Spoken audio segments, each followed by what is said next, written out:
The if statement is one of the most basic statements in programming.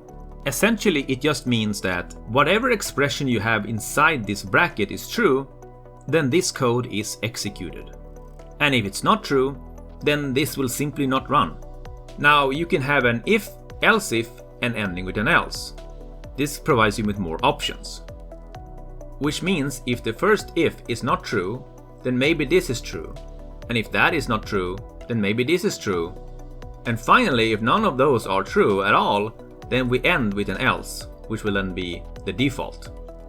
Important to know is that if you write an if statement without brackets, only the first line after the statement will run if this is true. But if you have it within brackets, it will run. And I would suggest you always use the brackets even if it's just one line after the if statement. But sometimes you won't even need to use an if statement. And here is an example. If A is bigger than B, we return true, otherwise we will return false.